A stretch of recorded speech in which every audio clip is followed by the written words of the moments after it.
Hi viewers, ఈరోజు మనం చర్చించబోయే అంశం ఏంటంటే పళ్ళు అరుగుదలకు ఎలాంటి ట్రీట్మెంట్స్ ఉంటాయి, అసలు ఎన్ని రకాలు, ఎందుకు అరుగుతాయి, ఏందనేది మనం డిస్కస్ చేద్దాం.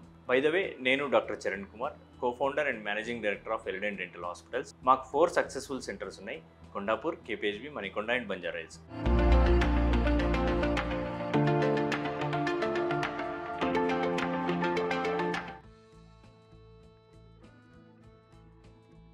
సో టాపిక్లోకి వెళ్ళిపోతే, మనకు పళ్ళు అరగడం అనేది చాలా సహజంగా జరుగుతూ ఉంటుంది. దానికి మల్టిపుల్ రీజన్స్ ఉంటాయి. అందులో డిఫరెంట్ టైప్స్ ఉంటాయి. అబ్రేషన్ అంటాం, అట్రిషన్ అంటాం, ఎరోజన్ అంటాం.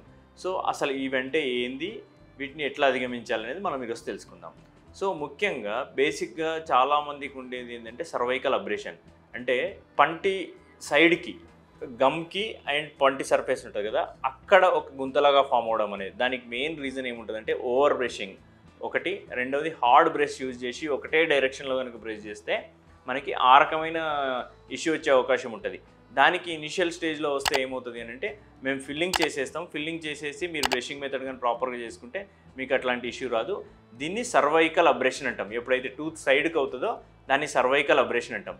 నెక్స్ట్ వచ్చేసేసి అట్రిషన్. అట్రిషన్ అంటే ఏంటంటే, పళ్ళు మనం నమిలే సర్ఫేస్ ఉంటుంది కదా, నమిలే సర్ఫేస్ అరిగిపోవడం అనేది మనం అట్రిషన్ అంటాం.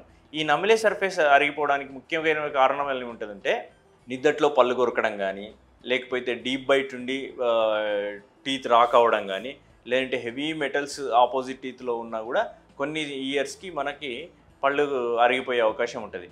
సో దీనికి ఎట్లాంటి ట్రీట్మెంట్ ఉంటుందంటే, మినిమంలో ఉంది అని అంటే ఏదైనా ఫిల్లింగ్ కానీ ఏమైనా చేయొచ్చు.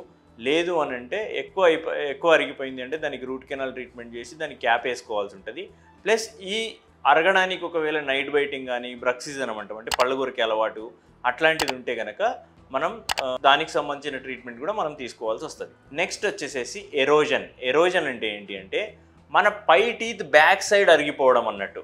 సో దానికి ముఖ్యమైన కారణం ఏముంటుందంటే యాసిడ్ ఎరోజన్ అంటాం. యాసిడ్ ఎరోజన్ ఎందువల్ల జరుగుతుందంటే, మనకి అసిడిటీ ఉండి బాగా కడుపు ఉబ్బసంగా ఉంటుంది కదా, నోటికి ఫుల్గా యాసిడ్ లాగా వస్తుంది కదా, అది ఎక్కువ కనుక వస్తే ఆ యాసిడ్ వల్ల టీత్ బ్యాక్ సైడ్ ఉన్న ఎనామిల్ అనేది ఎరోడ్ అవుతుంది అన్నట్టు. దాన్ని మనం ఎరోజన్ అంటాం. సో దీనికి మనం ఏం చేసుకోవాలి అని అంటే, ఫస్ట్ ఆ అసిడిటీని ట్రీట్మెంట్ చేయాలి. తర్వాత ఎంతవరకు డ్యామేజ్ అయిందని బట్టి మనం క్రౌన్స్ కనుక ప్లాన్ చేసుకోవాల్సి వస్తుంది. నెక్స్ట్ ఇంకోటి దీనికి ఉన్న ముఖ్యమైన కారణం ఏముంటుందంటే, ఎక్కువ యాసిడ్ ఫుడ్ తినడం. అంటే నిమ్మకాయ కానీ, చింతపండు కానీ డైరెక్ట్గా అట్లనే తింటూ ఉంటే అందులో ఉన్న సిట్రిక్ యాసిడ్ వల్ల మనకి ఈ టీత్ అనేది ఎనామిల్ పోయి ఎరోజన్ అయ్యే అవకాశం ఉంటుంది. సో మీకు కనుక ఇట్లాంటి డౌట్స్ కానీ, ఇట్లాంటి ఇష్యూస్ కనుక ఉంటే కింద స్క్రోల్ అవుతున్న వాట్సాప్ నెంబర్కి మీ స్మైల్ పిక్చర్ని పంపించండి. We will get back to you. So బేసిక్గా అరుగుదల అనేది ఒకటి సర్వైకల్ అబ్రేషన్, ఓవర్ బ్రషింగ్ వల్ల అవుతుంది. రెండవది అట్రిషన్, పళ్ళు కొరికే అలవాటు వల్ల, అంటే నమిలే సర్ఫేస్ పైన అయ్యేది. మూడవది ఎరోజన్, టీత్ బ్యాక్ సైడ్ అయ్యేది అన్నట్టు. సో మీకు కనుక ఇట్లాంటి సమస్య ఉంటే మేము మీకు అడ్వైజ్ ఇవ్వగలుగుతామండి. Thank you. మీకు అర్థమైందని అనుకుంటున్నాను.